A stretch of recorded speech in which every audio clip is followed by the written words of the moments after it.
It's funny how life ruins your perfect script the moment you start believing you're in control. Margaret Ellis had built an empire from nothing. All it took was her son's girlfriend walking into her office to make her forget how to breathe. The first time she saw Lily Harper, she thought her assistant had made a mistake.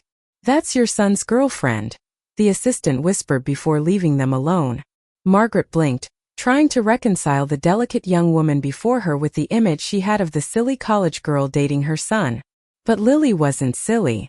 She wasn't even nervous. She was radiant, poised, like someone who carried light even into the darkest corners. Margaret's office, perched on the 53rd floor of Ellis International, was meant to intimidate.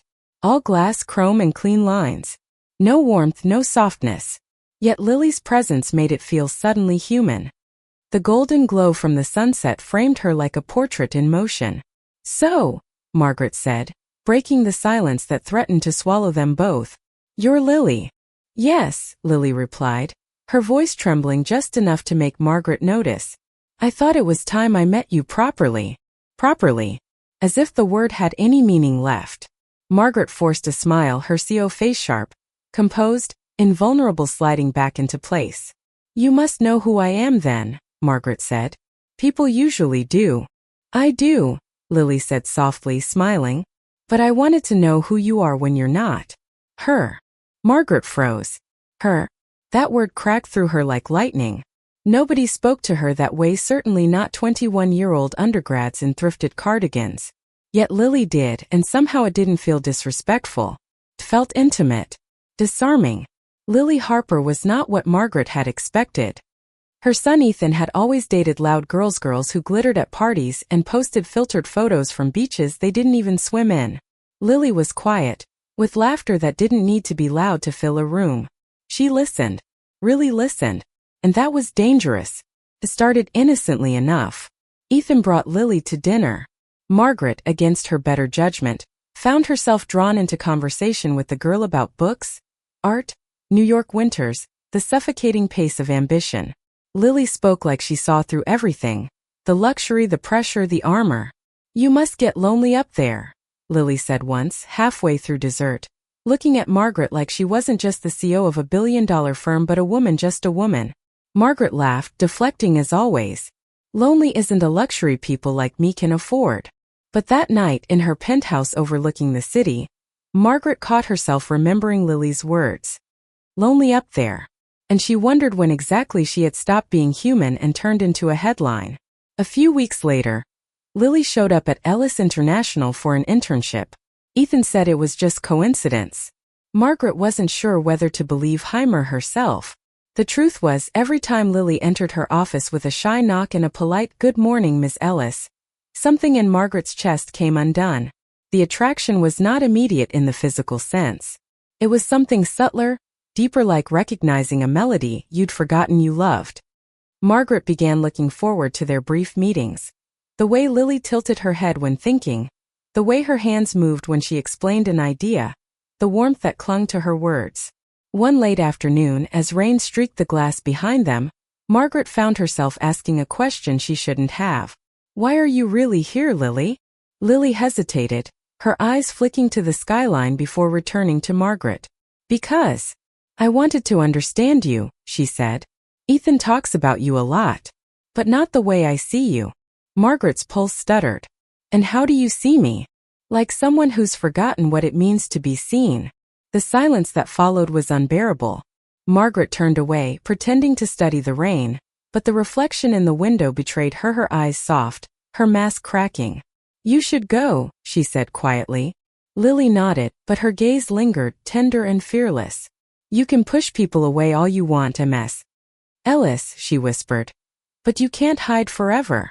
That night, Margaret couldn't sleep. She poured herself a glass of red wine, leaned against the balcony rail, and stared at the city that had always bowed to her. And for the first time she felt small. Seen. And she hated how much she wanted more of it. She texted Ethan. "She's a good girl," she typed. Then deleted it. Wrote again. "Be kind to her." Then deleted that too. What was she doing? She was Margaret Ellis. People didn't make her nervous. They didn't make her wonder what it would feel like to be touched with that kind of care, that kind of innocence. And yet, a week later, Lily came to her office late. Everyone else had gone home. Her hair was wet from the rain, and she looked almost ethereal in the dim light. "I didn't mean to disturb you," she said softly. "The elevator stopped for a while. I was waiting downstairs." Margaret stood, unsure what to do with her hands. "It's fine," she said. "I was just leaving." They stood there, the city humming below, the air between them thick with everything unspoken. "You look tired," Lily said, stepping closer. Margaret laughed bitterly. "You learn to live tired when you run a company." "That's not what I meant." Her voice was so soft that it hurt. Margaret looked at her, really looked, and something broke open. "Lily," she whispered. "You shouldn't feel this way." Lily finished for her. "Maybe I shouldn't. But I do." And there it was. The truth, naked and trembling between them. Margaret closed her eyes. "He loves you." "I know," Lily said. "And I care about him. But I don't look at him the way I look at you." Margaret stepped back, her breath shaky. "You're young. You think this is something it isn't." But Lily only smiled sadly. "Maybe. Or maybe you've just forgotten what it's like to feel alive." Her words hit harder than any boardroom battle ever had. Margaret turned away, her reflection blurred by tears she refused to let fall. "Go home, Lily," she said. "I will," Lily whispered. "But you'll still think of me." The door closed gently behind her. And Margaret, powerful, untouchable, feared by men twice her size, sank into her chair and wept for the first time in 20 years. Margaret tried to bury it. For days, she threw herself into work with a vengeance. Meetings, deadlines, contracts, anything to fill the space Lily's voice had carved in her chest. But it was no use. Every time she closed her eyes, she saw the girl standing in her office, hair damp, eyes shimmering with something that felt too much like truth. She told herself it was absurd, that she was a grown woman, a mother, and Lily was just a foolish girl confusing gratitude with attraction. Yet every morning, when her phone buzzed and Lily's name appeared in a professional email, her heart betrayed her reason. "Miss Ellis, the report is ready." "Miss Ellis, do you have time for a quick review?" Always Miss Ellis. Never Margaret. That distance became both her prison and her salvation. It was a Thursday when it finally cracked. Lily was standing by the conference window, sunlight spilling over her hair, reviewing a presentation. Margaret walked in, meaning to give a brief note. Instead, she froze. The city stretched endlessly beyond the glass, and Lily's reflection shimmered there like a dream Margaret wasn't supposed to have. "You're early," Margaret said. "So are you," Lily replied without turning. "I like the quiet before everyone arrives." Margaret came closer, her heels clicking against the marble. "Quiet can be dangerous. It makes you think." Lily smiled faintly. "Maybe that's why you avoid it." The word struck like a whisper wrapped in velvet.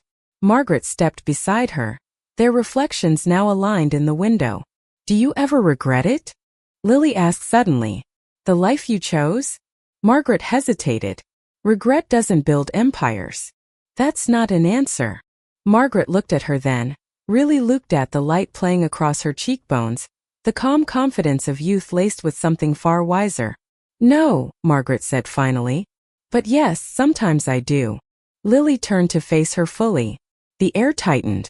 "Then what stops you from doing something about it?"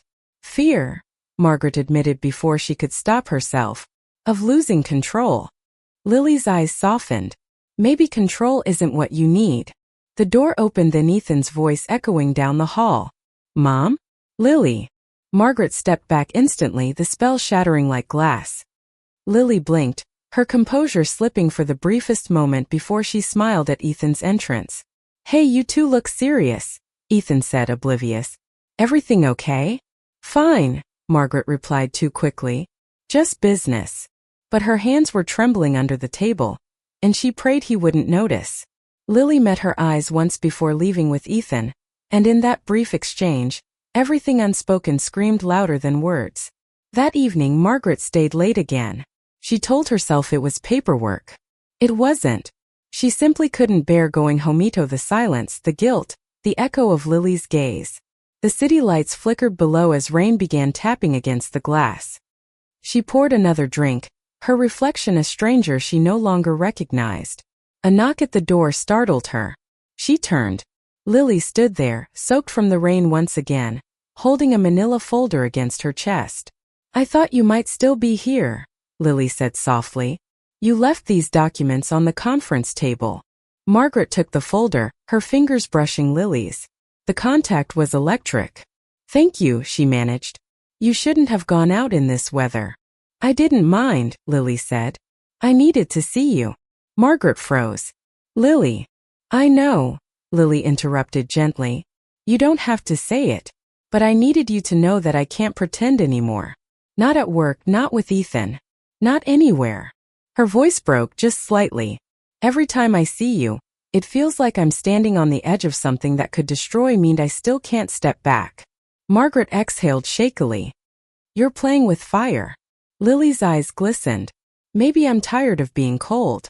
The thunder outside punctuated her words. Margaret turned away, staring out at the lightning cutting through the skyline. "You don't understand," she whispered. "If this goes any further, people will get hurt. My son will get hurt." "I know," Lily said. "But pretending hasn't saved anyone either." Margaret's shoulders trembled. "You're making me feel things I shouldn't. Or maybe things you've needed to feel for a very long time." The world went silent after that. No thunder, no city noise. Just two hearts beating too fast in the same air. Margaret turned, her eyes searching Lily's face as if for permission to breathe. Then slowly, painfully she closed the distance. Their lips met. It wasn't a passionate kiss at first. It was hesitant, trembling, full of years of denial collapsing into one fragile, impossible moment. Then it deepened, fire meeting air. Lily's hand slid behind Margaret's neck, and Margaret let out a sound she didn't know she'd been holding for decades. When they finally pulled apart, both were shaking. "I'm sorry," Margaret whispered. "Don't be," Lily said, voice barely audible. "Be honest."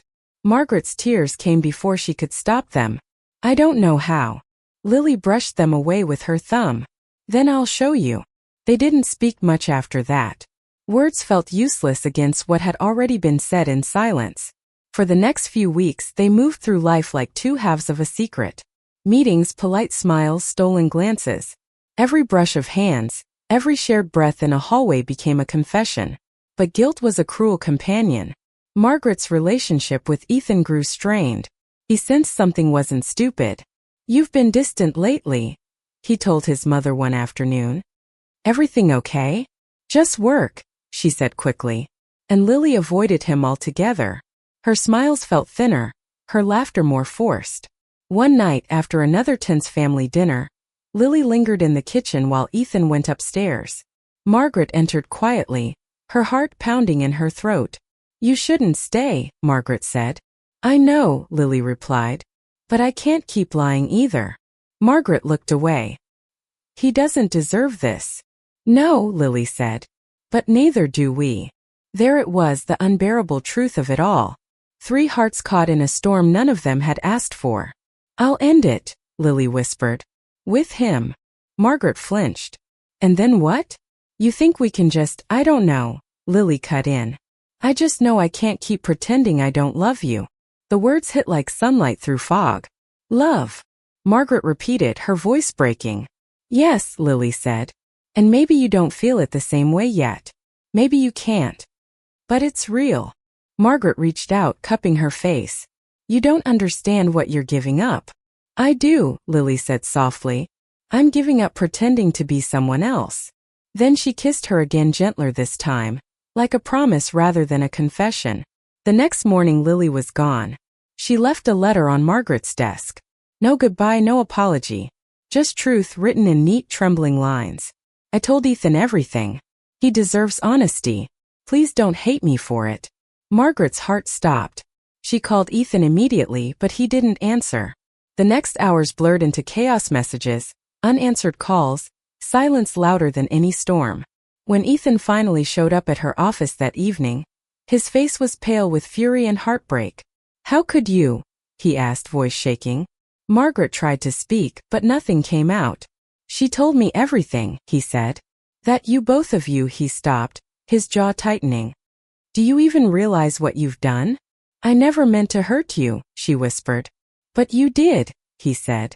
You always said love was about sacrifice. Guess you finally proved it. Then he left.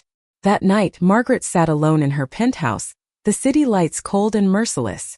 She thought of calling Lily, of begging her to come back, but what could she say? That she chose desire over family? That she couldn't stop loving her even when it destroyed everything else? She poured herself another drink. Then another. The clock ticked past midnight before she finally whispered to no one, "I miss you." The next morning, she resigned from Ellis International. No one saw it coming. Not her board, not her staff. She left the office with nothing but a single box of personal items, and a silence that followed her like a shadow. Weeks passed. Winter arrived. Margaret moved to a small coastal town in Maine, a place where nobody cared who she was. She opened a modest bookshop by the Sharia quiet life she didn't know how to live but wanted to try. Some nights she'd stand on the deck, wind whipping through her hair, and wonder if Lily ever forgave her. Then one morning as the snow began to fall, the bell above her shop door chimed. Margaret looked up and froze. Lily stood there, bundled in a wool coat, a shy smile curling at the corners of her lips. "Hi," she said softly. "You disappeared." Margaret couldn't speak. "I thought you might need help with the shelves," Lily said, stepping inside. "You were never good at asking for it." Margaret laughed through her tears. "You shouldn't be here." "Maybe not," Lily said. "But I wanted to be." Margaret's voice trembled. "Ethan, he's okay," Lily said. "He's angry, but he'll heal. We all will." Then she took Margaret's hand, the same hand that had built an empire, broken hearts, and finally learned how to tremble for love. "Do you still think control is everything?" Lily asked. Margaret smiled faintly. "Not anymore." Lily's hand tightened around hers. "Good. Then let's just be." And for the first time, Margaret let herself. For a long time, neither of them said anything. The silence wasn't uncomfortable, Anna-Marie, it was full. Alive. The kind of quiet that holds forgiveness inside it.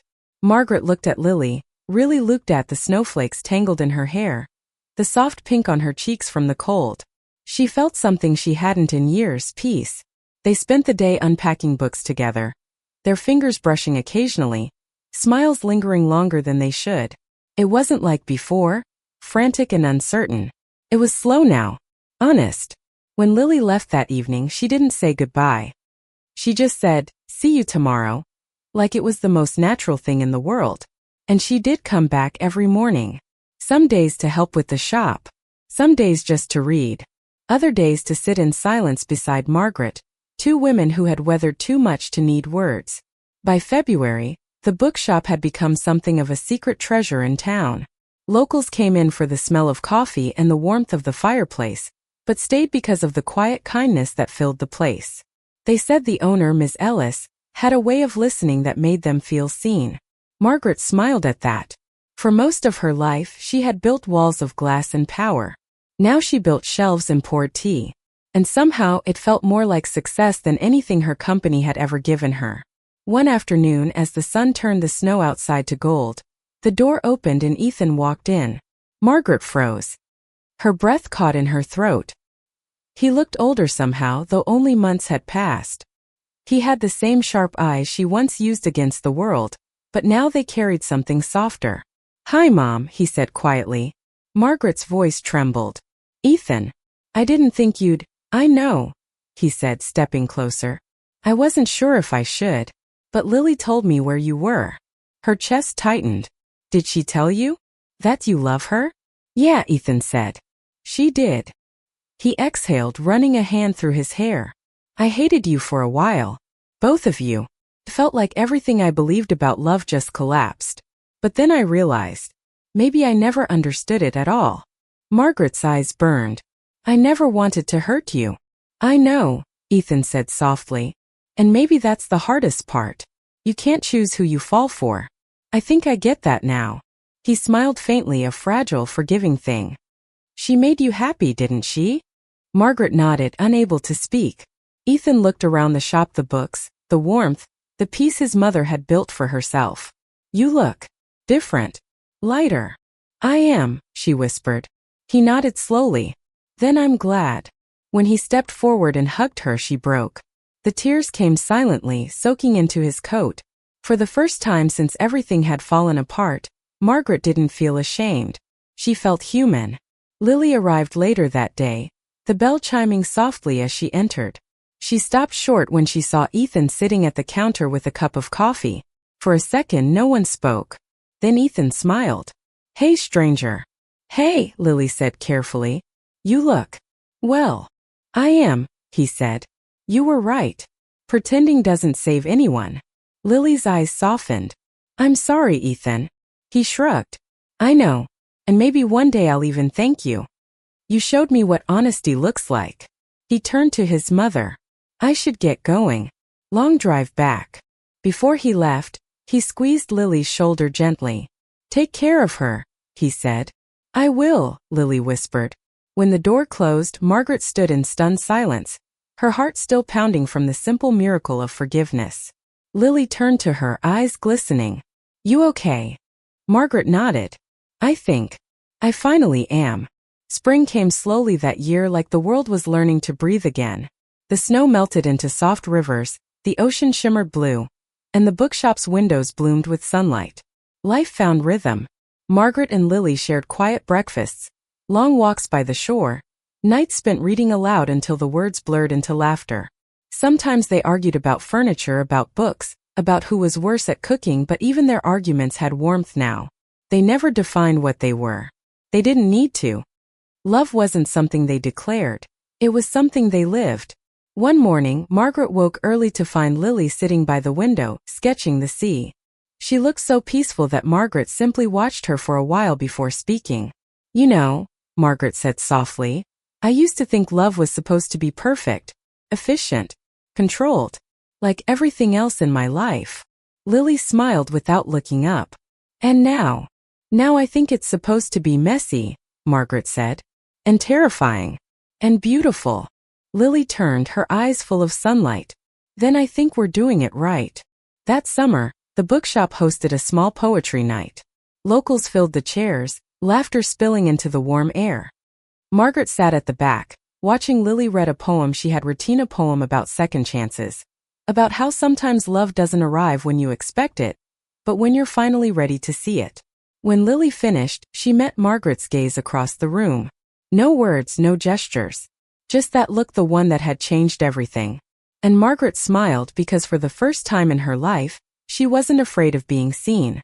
Months later, on a quiet Sunday morning, Margaret woke to the sound of rain against the windows.